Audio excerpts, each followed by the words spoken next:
Welcome to Behavior Grooves, the podcast that explores human behavior through a behavioral science lens. I'm Kurt Nelson. And I'm Tim Houlihan. We like to explore why we do what we do with researchers, authors, and practitioners in a conversational setting in order to bring those insights to you. We speak with a wide variety of people, and after publishing more than 280 episodes, you might think that we're jaded or have heard it all before, but that's not the case. Our guests still inspire us with great conversations, great insights, people with bright ideas and very full hearts. And that is the case with our conversation with Sesil Pir. We talked about her latest book, Human-Centered Leadership, Awakening the Choice Within, which came out in May of 2021, by the way. We talked about some of her research with Stanford, and there were a few things that really turned some classical business ideas on their heads. You can manage work. So you can manage a task, you can divide it into pieces, you can time control yourself or resource control yourself, but you cannot manage a human being. Again, I'm not a parent, but I'm sure those of you who have children would appreciate that you really cannot control your children. I try to control my husband sometimes and that backfires on me. So it's just not possible for us to actually control one another. I think what we can do is lead one another. So meaning we can try to guide a conversation, we can try to guide a perception, we can share some of our experience for the benefit of the other.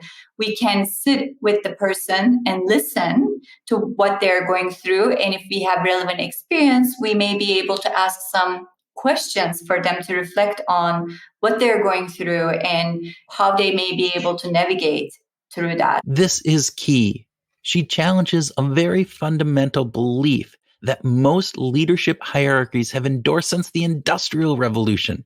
And there were more really cool ideas during the conversation with her, like how the mindset of caring is one of the most important things a leader can possess, and how adaptability and resilience might be the two most important cultural foundations that a company can have. And while Sesil is not a household name, you should know that she authored Human-Centered Leadership with more than 20 years of consulting under her belt and several years of longitudinal research with Stanford University to pull the data, analyze it, and package it so nicely for us to read. And 100% of the profits from the book are going to a nonprofit to benefit the education of young girls in emerging markets. So we strongly encourage you to buy this book, read it, and gain even more insights from her work. Yeah. And with that, we hope that you sit back and relax with a warm cup of caring mindset and enjoy our conversation with Sesil Pir.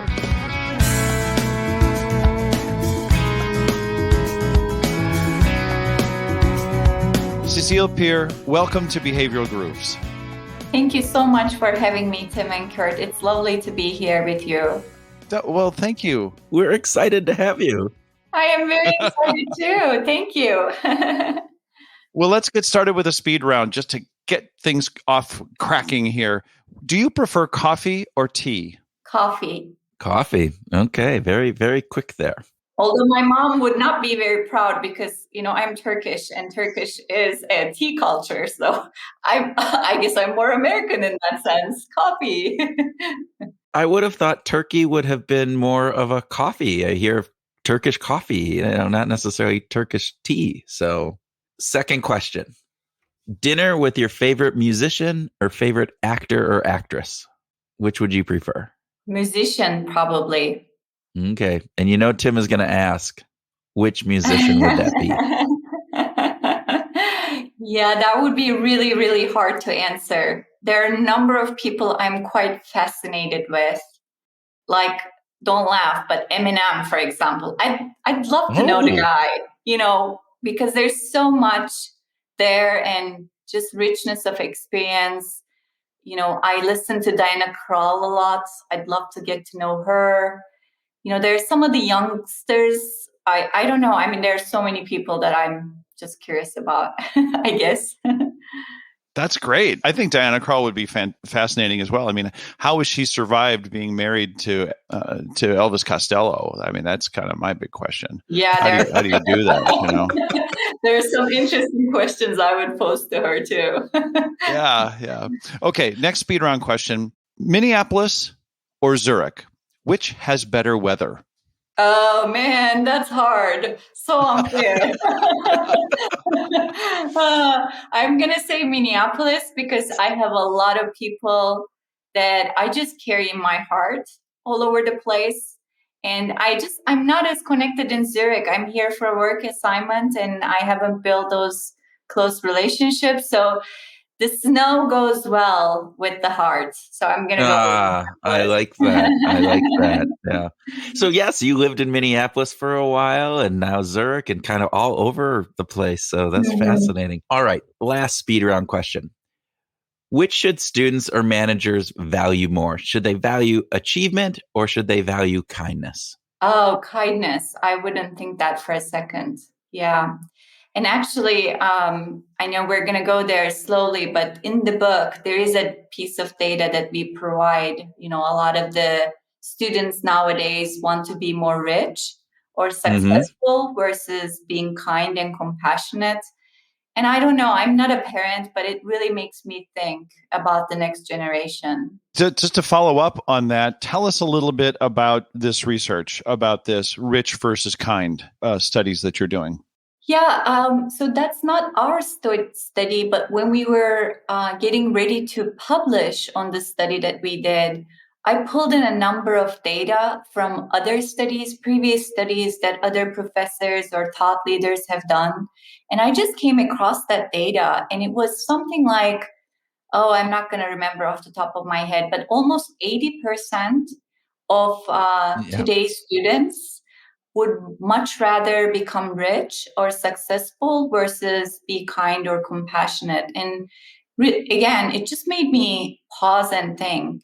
I'm not a parent, but I love all children of the world. I haven't been able to bear children. That's why I'm not a parent. It's not because I'm not interested. It's quite the opposite. But I've sort of come to embrace all children of the world as mine. And that makes me sad, if I can say that. It just makes me sad because I work with a lot of rich people who may consider themselves successful, who have a lot of access to material things. And, in a private jet, they may tell me they're not actually feeling very satisfied or happy. And so I don't know. I get the paradox of that, I guess. That's the best way to put it.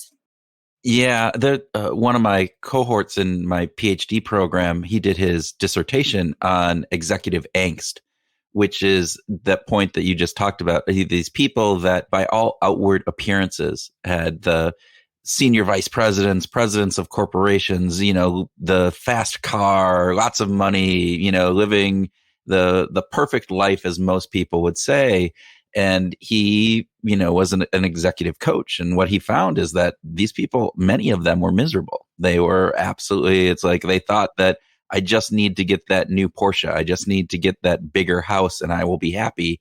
And in fact, they didn't. They got it and they weren't happy. And so there's all that component. And so I like this concept that you talk about, Sesil, about the idea of kindness. And I think that leads into your book, right? So you have a book out called Human-Centered Leadership. So who is this book intended for? And what do you think, who would benefit most from reading this book? Yeah, thank you for going there. I'm going to take one step back and sort of build on your last point, Kurt. I think this, being on the out for something bigger and better is one part of the whole human story. So as human beings, we have three core motivations that we are all born with. One is definitely around the self-interest, and that's where this story is currently built. But then we have an equal need for connection and an equal desire for purpose, for being part of something that's bigger than ourselves. And I really had it in my heart to tell this bigger story in the book. And so that's kind of the transition into the book.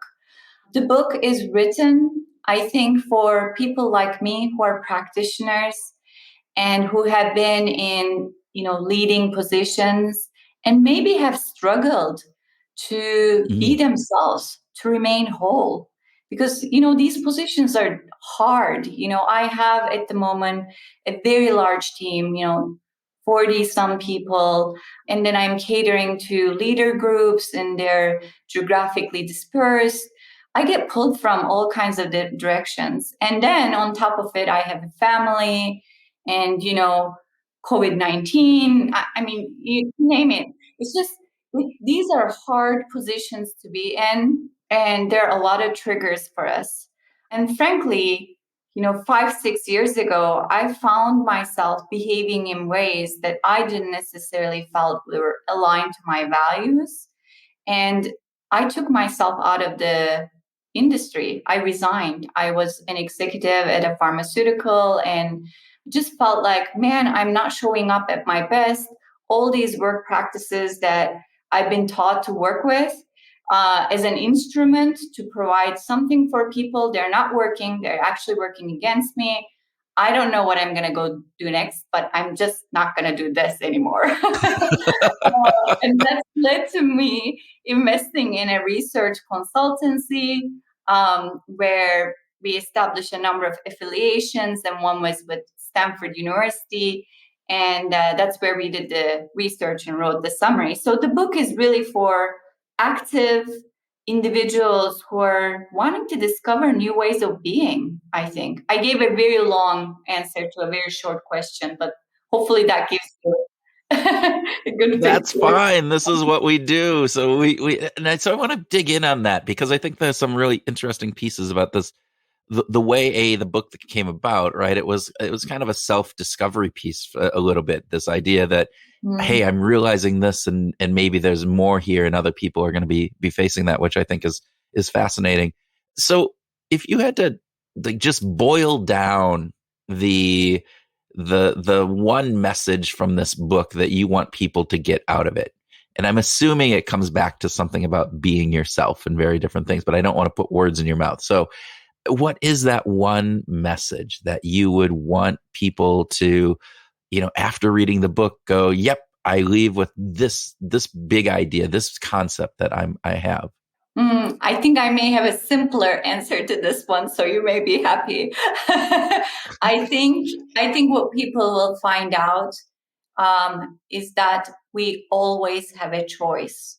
We have a choice as to how we show up, no matter the circumstances, no matter who we are surrounded with, and or what's expected of us, or what we think is expected of us. We have a choice.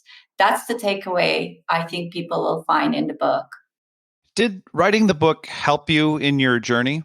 Oh, very much. And I have to say, I was going through some personal situations while I was trying to write the book at the same time. And there were many occasions in which I self-tested some of the concepts. Like, okay, this is not working. Let's go back to my purpose. What am I born for? What am I doing? And what's my North Star? And, how am I taking in the information to make sense of this?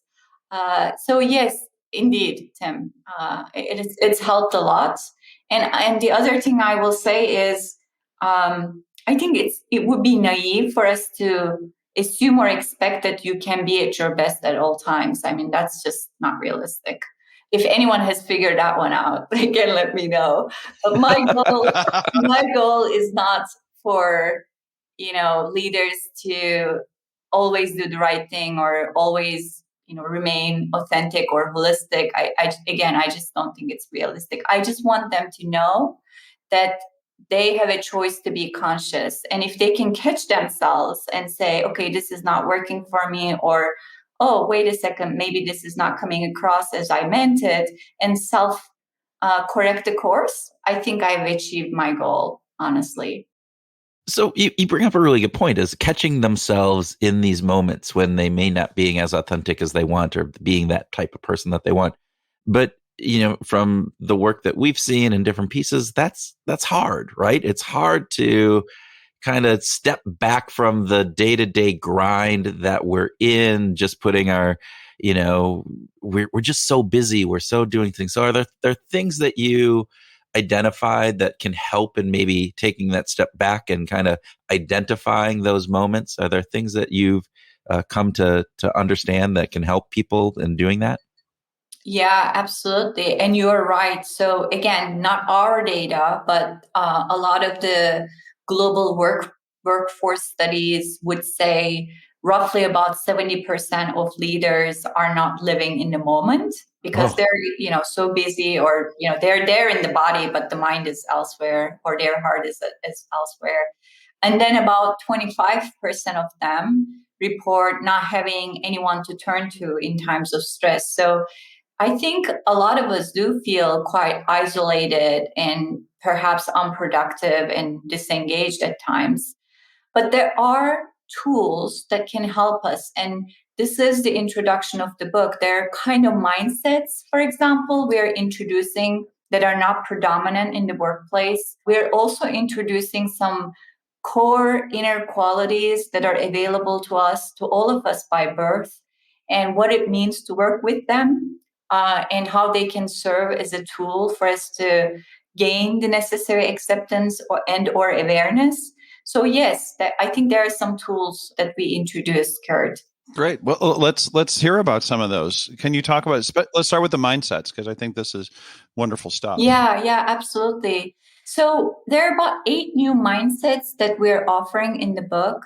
And for people, I think we are all familiar with the term mindset, but for those, who perhaps didn't even think about what's a mindset, these would be the kind of assumptions, views, notions, beliefs that we hold. And they are quite powerful in the development of behavior process. So from the time that we sense something to the time that we feel an emotion or have a thought, our mindsets play quite a bit of role. So they kind of shape our capacity for perception and for action. And of course, we end up in a frame of reference with a particular mindset. And then that affects the way that we are relating to the world and the way we may be doing our work, etc. So let me give you a couple of examples. One of the pairs that we talk about is caring mindset over control mindset. So our experiences in the workplace and in life generally, I would say, are defined by these micro moments. These are single moments of connection we make in any given environment. And at work, they can come in a form of eye contact, for example, or a smile, or by simply being present, sitting with someone. And in studying some of the enduring organizations, we found one emotion that's common in these micro moments. This is one sense of caring. Caring is kind of the degree of affection or compassion, if you will. People may be feeling towards one another or express towards one another. And there are great benefits to carrying a caring mindset, especially inside the workplace, because workers experience lower absenteeism, less burnout, for example, greater teamwork. And actually, a lot of organizations are picking up on this, like PepsiCo, Whole Foods Market, Zappos, and they actually list caring as a value in their leadership principles. The opposite of this, and we can talk about why caring does all of this, but the opposite of caring is control. Control would be like a degree of perceived regulation inside a given environment. So these are the kind of environments where, whether consciously or unconsciously, there are lots of policies and procedures and specific ways of doing things. And the detriment here is when we carry a mindset of control, we tend to shrink in our capacity because we are likely disconnecting from our emotions. So we avoid what's happening with us, what may be happening with other people. There's really not a lot of room for us to express something beyond the cognitive. And when we stay in this state for prolonged periods of time, our stress hormones get triggered, and eventually we start becoming more doubtful, sometimes fearful, sometimes even resistant of change before we even know it. and in extreme environments, these mindsets of control unfortunately can manifest itself as even actions of emotional abuse or abuse of power. We see sometimes those things too. So this is one pair as an example. I hope that's what you were asking for, but just That is the Mhm.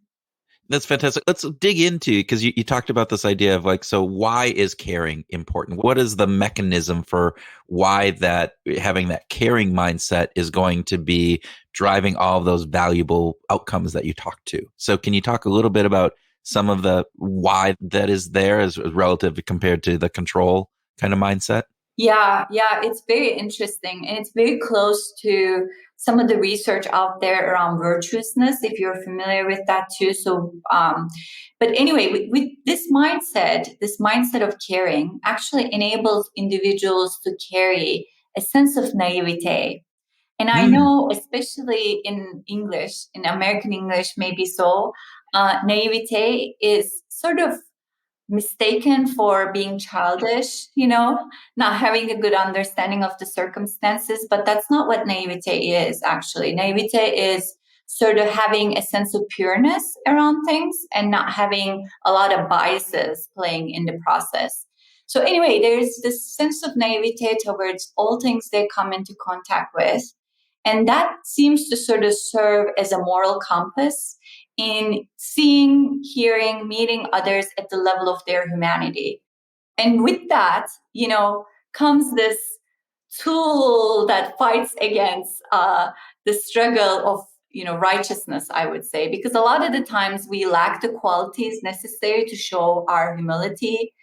We struggle to say things like, I don't know, I don't have mm. the answers, or tell me more about this. I'd love to know more. Or, I missed something, or I missed that. Help me understand what it is better, please. So it sort of helps us overcome the ignorance and the kind of biases that are innate also for us, by the way. So bias is not always a bad thing. And it helps us overcome the inner critic that often tells stories to us.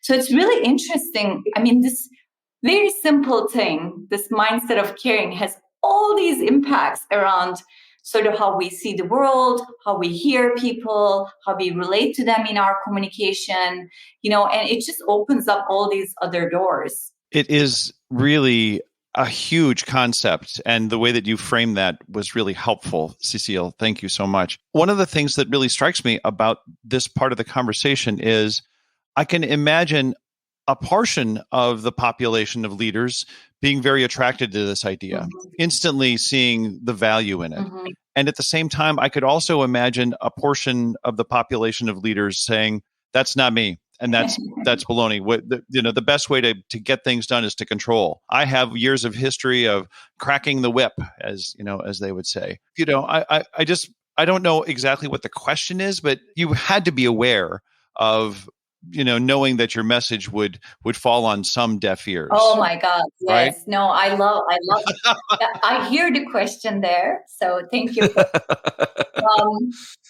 So a couple of things. I think a lot of the times we mistake leadership for management. And one of the things that I'm trying to help at least the colleagues that I partner with understand, you can manage work.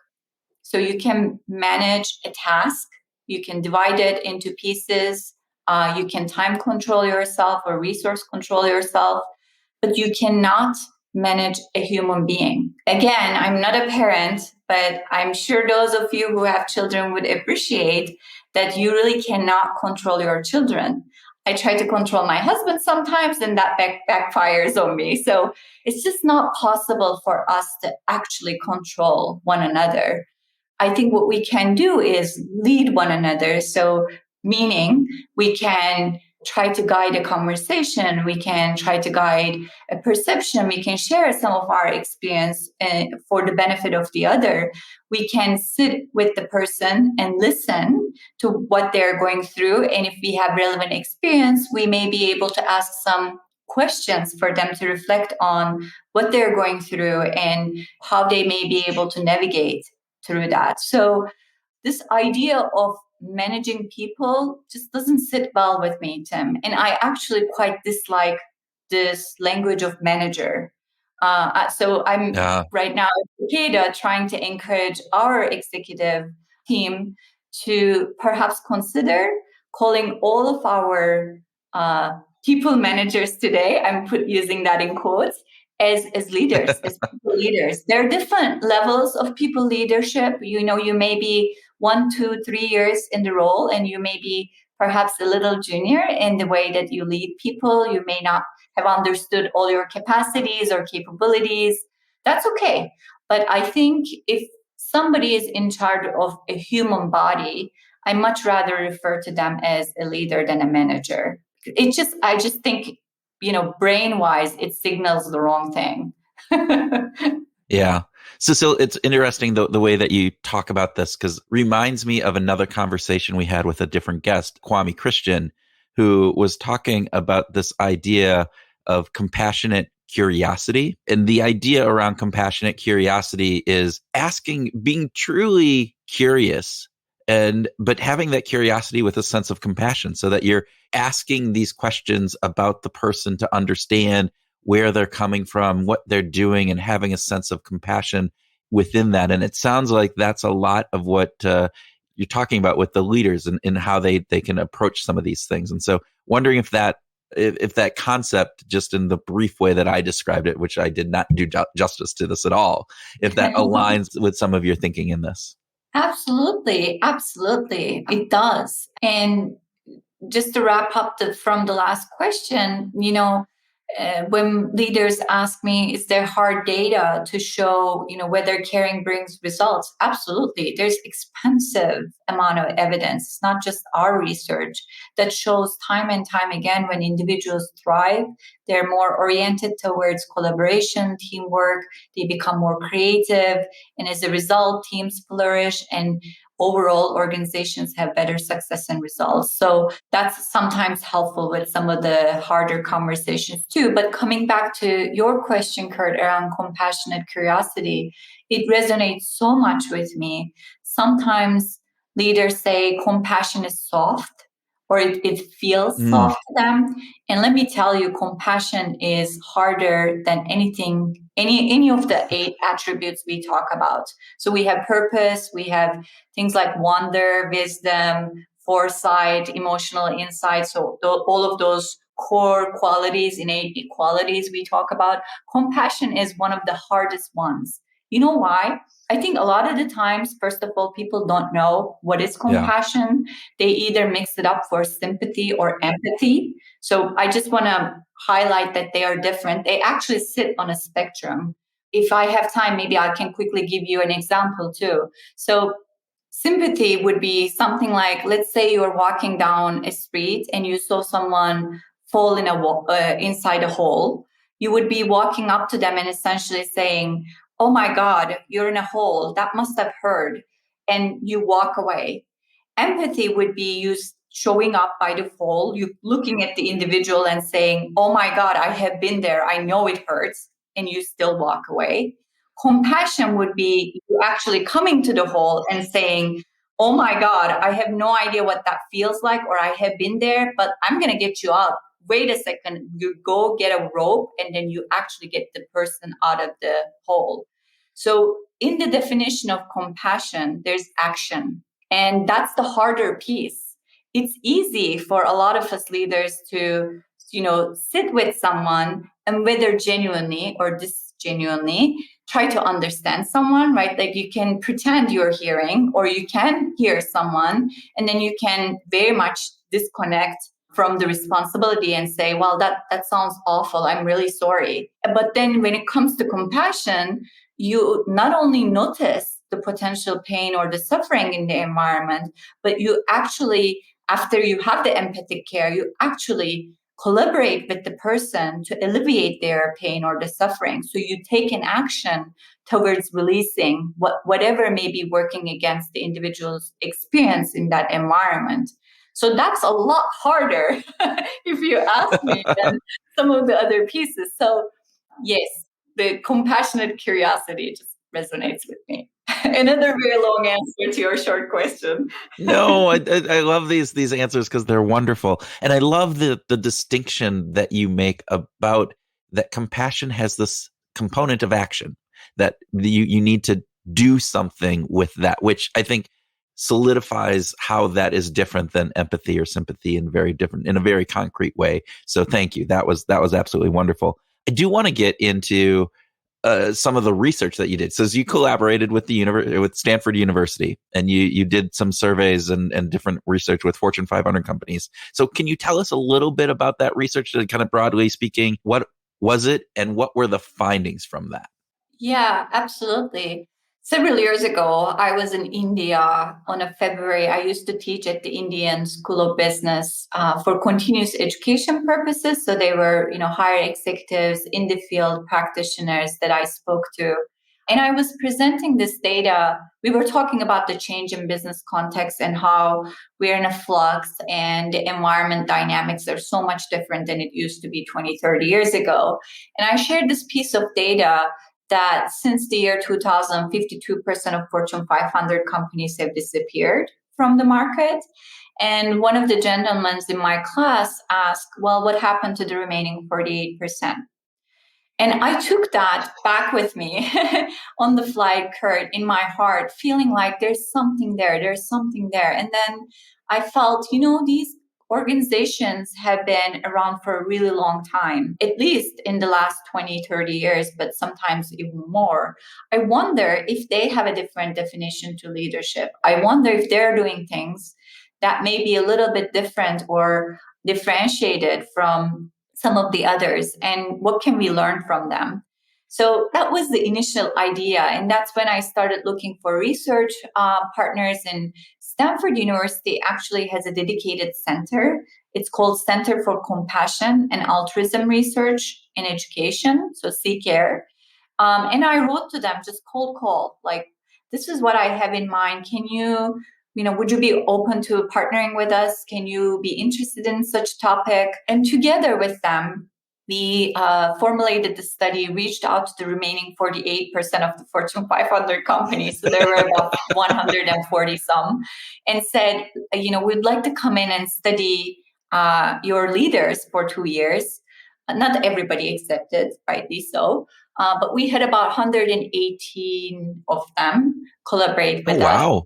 So it was a big study, and it was so painful. I have to say, I the most amount of tears I've shed in my career was for this study. It was so painful.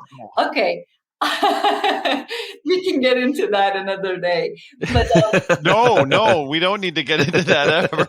Let's leave the tears behind. That's totally fine. But what we discovered about these organizations was their longevity, their sustained growth was really grounded on 2 foot, basically.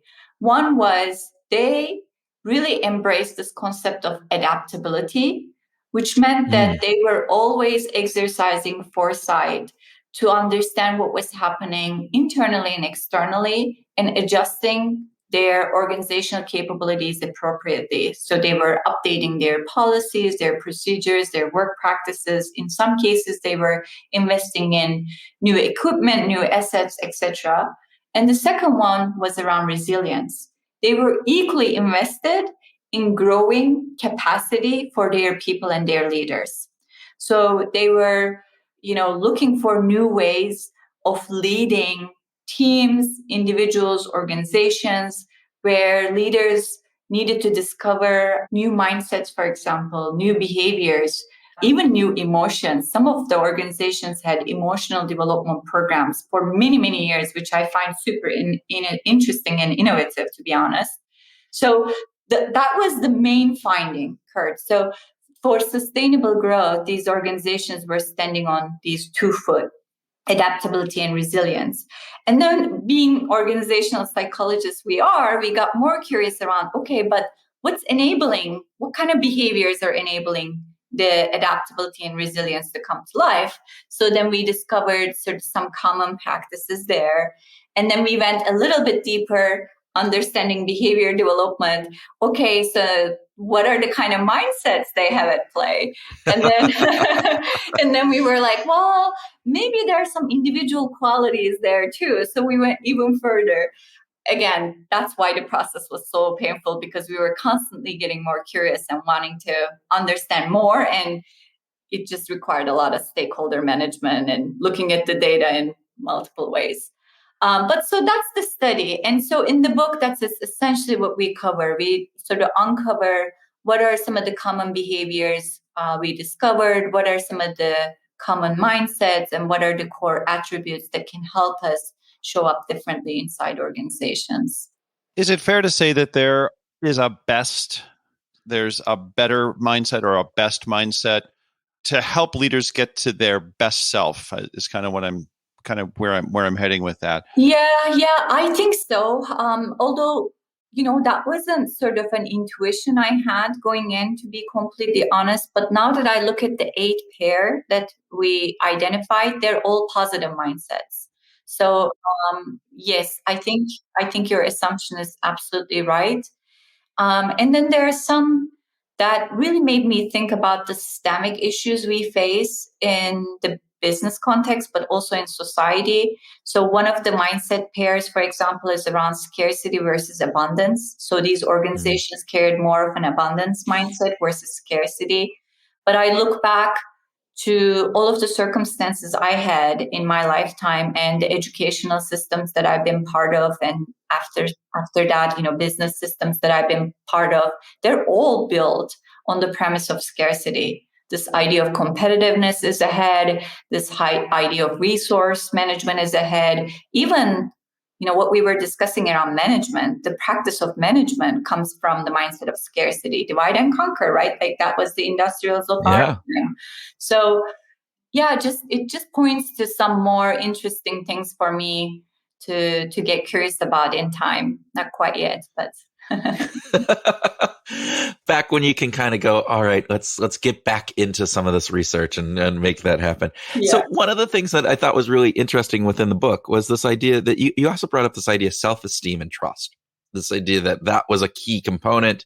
And so where does that fit into the larger picture, and what role does the self-esteem element and trust play within kind of this human-centered leadership story? Oh, I love that question. Thank you for asking. So, when we are born, we all come to life as babies. And for a really long time, we are going through developmental stages that help us become an adult. Research, not our research, would tell us that about 62% of us get to, in the adult development stages, 1 to 5, we get to about stage 3, 62% of us. So majority of us are really stuck in teenage years. This is my interpretation. I hope I'm not offending anyone, but it's okay. So we have a bunch of kids running around and trying to manage the world. So why this is interesting to me is because the organizational development process for a business, for a society, for a corporation, nonprofit, has 3 stages. It has dependence, it has interdependence, and then it has interdependence. And for us to get to an interdependent state, which is yet another word misunderstood largely in the business context, but for us to get to an interdependent state, we actually need to operate from a place of healthy self-esteem. So it's really, really important we understand who we are, both with strengths and our shortcomings, because we all have that. And what are our triggers? What's our life mission? And how to make all of that work in relation with others who have all of the same parameters at play. So it's really important that we at least set the intent to understand what we are made of and come, aspire to come from a place of self-esteem. We're not always going to have it at the measures that we wish to have. And again, it's okay for us to not always show up at our best, but it helps for people to know the makeup of who we are. It's foundational for trust building. One of the things that I often talk about in relationship to courage, for example, courage really means for us to sort of remain true to what's at heart. And it's really important because it helps set us boundaries. Like, this is what's important to me. This is not important to me. I can appreciate that's important to you. So let's find a common ground, right? Like you have clear boundaries. Self-esteem is very much the same. When you're clear about your mission, when you're clear about your values, when you're clear about where you can contribute best, and where you may fall short, you know how to relate to people and say, here's what I can offer. Here's where I'm going to need your help. Here's where we can co-create together, or we can go outsource it, together. It just creates this sort of even baseline for relationship building. And that's so critical for trust. I hope I'm answering your question. I've sort of been on many different tangents there. Is this good? No, wonderful. Wonderful. That was a beautiful answer. I want to just reiterate the idea that leadership is not for a bunch of crazy teenagers. Let's just start there. But it also makes me think about the role that senior leaders have in choosing junior leaders. They have a responsibility to be selecting adults, basically, to be bringing more self-aware adults into the process. How difficult is that? Wow, that's such a good reflection. I love that. And we don't do it. Let's just be honest. Let's put that on the table. So, I have been in human resources and OD as a practitioner for about 23, 24 years. So people who have been doing this a longer time would be able to say better. But in my years, for the most part, what I witness is people get promoted into leadership positions because they are really good individual contributors, not because they aspire to lead people or they're drawing people as influencers or they have the maturity to bring the right people and the resources together to solve problems. We actually assume being a good individual contributor in a particular job with particular set of technical skills makes you a good leader. And that's a bad recipe. That does not work. I think we know that by experience, don't we? So this is where we need to renew some of our practices. I just want to table that. Until we stop hiring for the wrong reasons, we are not going to get better experience for our people. Yeah, I would agree. And I've seen it so often in organizations where, take sales, for instance, the top salesperson gets promoted up to the manager. And being the top salesperson doesn't necessarily mean that you are going to be a good leader within that organization. You're a good salesperson. You aren't necessarily a good leader. And that person who is somewhere in the middle of that performance range might have all of those skill sets that you just talked about, the right mindset, the right attitudes, the right way of being able to develop people in different things. And you look at research they've done on coaching as well in sports. And I don't always like to bring sports into things, but this idea that the top performers are often the worst coaches because they don't understand what it takes from the perspective of some of the people who are struggling about the skill set because they just oftentimes are naturally gifted in various different things. And so they don't have the reflective element to be able to look back and say, oh, these are the steps that I had to take because it just came so easy for them. They never had to really think about it. And I think some of that parlays itself into exactly what you guys are just talking about here. So I think with that, I know Tim is itching to get into some music conversations. It's a number of these interviews. I've learned that I can tell by just his body language and the visual here. So Tim, take it over. Sesil, we would love to hear about what's on your playlist these days. Did you? And I'm wondering if your playlist changed as the pandemic evolved, just out of curiosity. Oh, an interesting question. So there's a lot on my playlist. You would think I'm a crazy person. Sometimes it's Latin music. Sometimes it's just different genres. Sometimes it's rock and roll. A lot of the times it's jazz. Oh. And then every once in a while, when I get really jiggy, I have Turkish music, with the belly dancing and stuff. So there's quite a lot.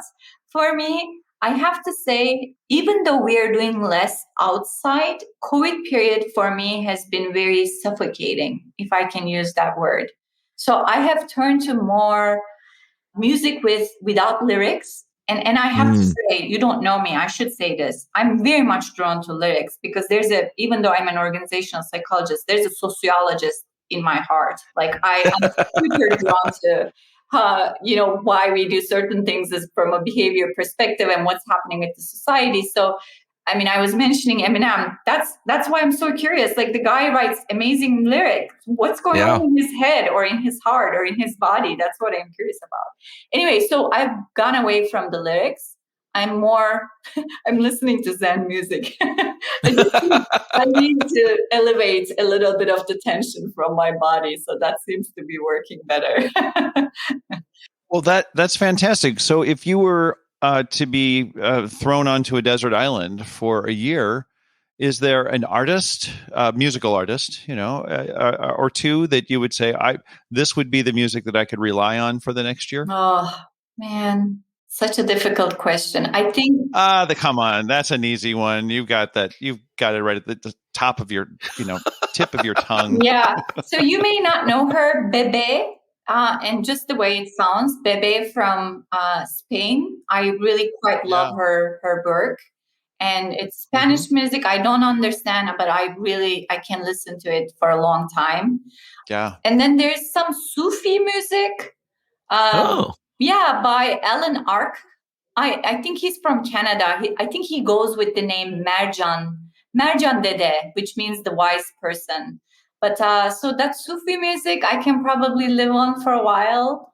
And then, I may have to just take Diana Krall. I love her quite a lot. So.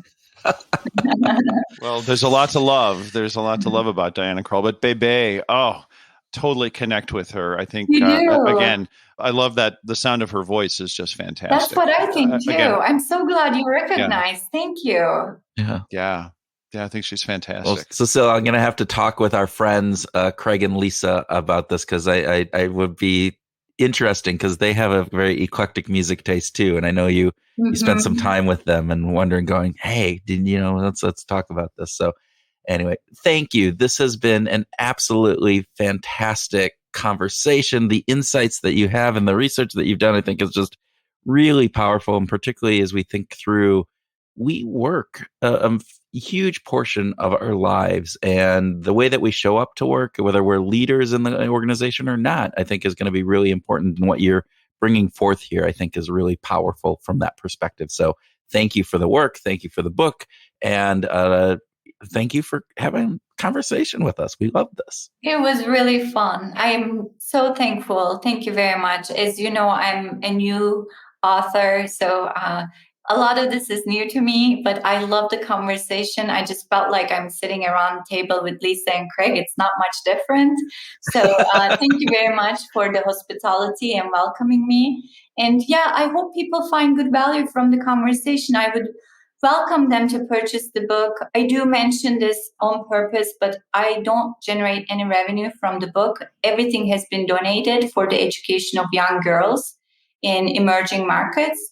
So it's really about the message, Kurt. And that's what matters to me. I just want people to understand the crisis that we find ourselves in the society, climate-wise, politically, economically, all of that is because the system is a little bit crooked, and we have a choice to make things different going forward. That's the message.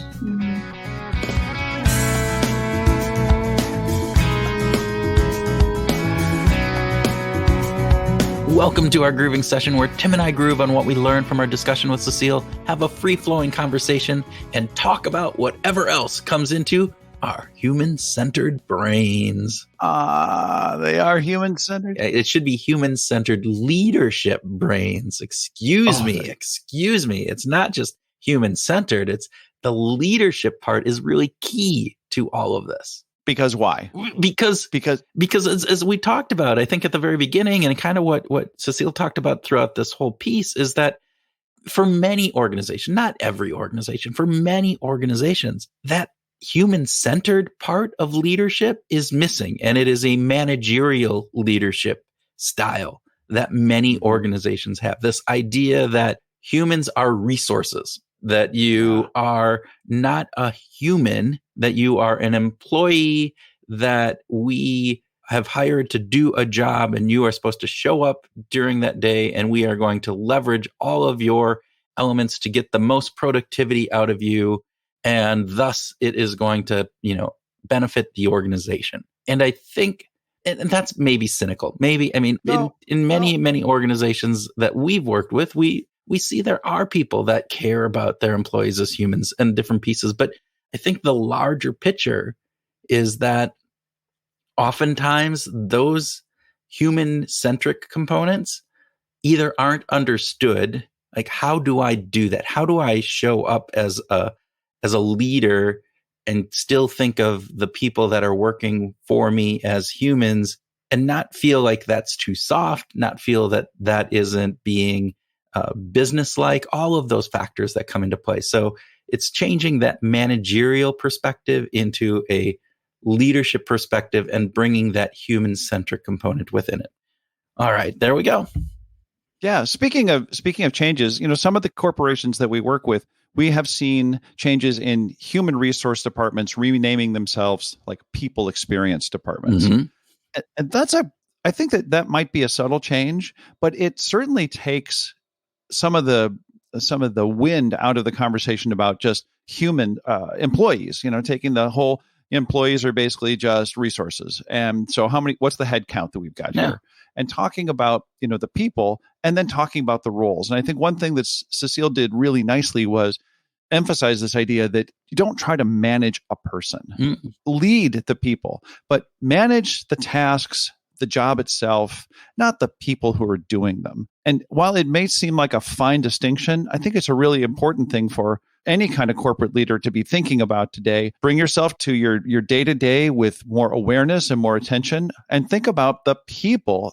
If we haven't learned anything in the last couple of years, it's people are squishy, vulnerable, crazy, wonderful, incredibly intelligent, bright, committed, and emotional beings. So let's kind of deal with the people as people, but let's deal with the tasks on a different level. And I think that she does a great job of separating those. I think that's really interesting. And I like this concept of changing department names. Again, is it going to have a huge effect? Probably not. Is it going to help reframe and thus create a different mindset for how people are going to be looked at and approached and how the organization thinks about things? Probably a little bit. And those small incremental changes, I think, are key to a larger systemic change. And that is really what I think we're talking about here. This idea. So here's a piece that it threw me off because it was just crazy. This idea that the research on today's students, who said 80% of today's students would much rather become rich or successful versus being kind or compassionate. Now, I have a concern that how they asked the question might have led that into different pieces and various different aspects. But still, the idea that we are prioritizing rich and success, and that's what people see in social media and in the news and in all of the other elements that we are showing our kids, as opposed to being kind and compassionate, which is this human-centered side of things. This is the idea that, a full, rich life is more about being connected with people and showing compassion and kindness and being a person who others want to be around and look up to, not how rich you are or how successful you become. We tend to fall back. That's an easy thing to come and identify with. It's harder to identify with being kind and compassion. It is. It certainly isn't easily measured in the world today. Oh my God, no. But I agree, Kurt. This is a bit of a false equivalency. The successful versus compassionate kind of thing is not a great comparison. I did like that she emphasizes this mindset of caring. Oh yeah, I really, really like that. And what I heard in that when she talked about the way companies are, the successful companies are kind of getting into this, that to me, it sounds like there's a foundation of psychological safety and transparency and intersectionality probably at the core of all of this. Yeah, I think that you've nailed it, right? This idea, if you have a caring mindset, it really lends itself into that psychologically safe environment, because if you're caring, you're going to be open, you're going to be allowing people to show up how they need to show up and to be heard in various different aspects, all of those things that come around psychological safety. We also have to think about corporations needing to kind of get rid of that siloed aspect, the turf that comes with political gains from my department winning, your department losing. I go back all of the time when we think about management and leadership and kind of the difference between this and all of this is we spend an inordinate amount of time hiring in really smart people who hopefully have been vetted to be people that you trust and that you consider to be intelligent and understand what they need to do. And if you are doing that, then why are you micromanaging them? Why are you taking the opportunity to let them be who they are and who they are in all of their components, which is the human side of things? Mm-hmm. As long as they're getting the work done. Again, if the tasks are the measurable part of the job is the task or some kind of output or some kind of process, if that's being adhered to, then gosh, let people be people. I'm sorry to interrupt, but she talked about that. She talked, and I quote, "So it's just not possible for us to actually control one another." Right, so we can influence, we can lead, we can show what we want, but unless you have a gun pointed at somebody's head, or you're very, you're controlling them through very, very much the fear-based, like if you don't do this exactly like I want, you're going to be fired. Then you're limiting the potential that people have, and you're limiting the opportunity. So this isn't just about being a nice, compassionate, kind person. This is about taking organizations to the next level and understanding that the people that we bring in are human and that they have faults and emotions and all the other factors that, like, oh my gosh, let's just control that. Let's make sure that we don't allow that in. But if you allow that in, you also allow all the creativity, all of the flourish, all of the connectiveness that you get. And that is the power of this. And there's data to back it up. Sesil said that research shows time and time again that when individuals thrive, they're more oriented towards collaboration, teamwork, they become more creative. And as a result, teams flourish. Like, oh my gosh. Yeah, teams flourish. Yes. More, and that means more work gets done when people are happy doing their jobs. Organizations have better success and results, is what she said. I mean, think about that. So, you're kinder, nicer. Your job is probably, I wouldn't necessarily say easier, but it is probably much more rewarding. And your teams flourish. Oh my gosh. Why? Let's just, that's it. That's all you got to do. There you go. So simple. Well, I mean, we're glossing over the nuance of every corporate culture is going to be different. Every objective of every company is going to be different. But come on, how hard can it be? Come on, there's Tim. Some nuance. Come on. That's why we get hired, is to come in and to figure those things out. But the last thing I just wanted to comment on that was just kind of bone chilling was this idea that some very large percentage of people who are in leadership are basically just stuck in the teenage years of development. Like, oh my God. It unfortunately confirmed my worst fears. Which might be the reason why it's not happening. Like, leadership like this isn't always happening, because it's hard, right? That you're working with people who developmentally, emotionally have not moved past that stage. What is it? Stage 3 and a stage 5 in 5 stages of development as they're looking at this. And this was really interesting research, and it's really scary research when you think about it. But that doesn't mean that we can't keep working at it and keep trying. And so there. Yeah.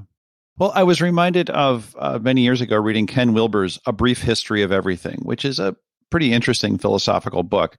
And he said that the truth will not necessarily set you free, but truthfulness will. It's like the act of being truthful, the act of acknowledging where we're actually at, is a very important thing to embrace today, especially in the world that we're living in with all the complexity and chaos. Let's be truthful about how things are going and where we want to go and how we're going to get there, which gets into psychological safety, transparency, all the kinds of things that we value. But it also relates to getting rid of this whole idea of trying to manage people and focus on leading people. I think that's really the core part of it. Okay. I don't think I can top that. So I think this is about the time that we need to wrap up this episode of Behavioral Grooves. And we hope that our conversation with Sesil has given you some ideas on how you can be a better human leader, not just at work, but at home, in whatever activities that you're doing, your community as well. We hope you consider the roles of adaptability and resilience in building a healthy and sustainable organization, and that you give up on this old-fashioned idea of managing other people. Just focus on managing the activities and support the people in ways that they need support, and you'll get the activities done. Yeah, we hope that you develop a caring mindset, or if you're already there, continue to grow that caring mindset in new ways that will help you and help the people around you. And with that, Groovers, we hope that you take a cup of that why we do what we do with you, and this week you go out and find your groove.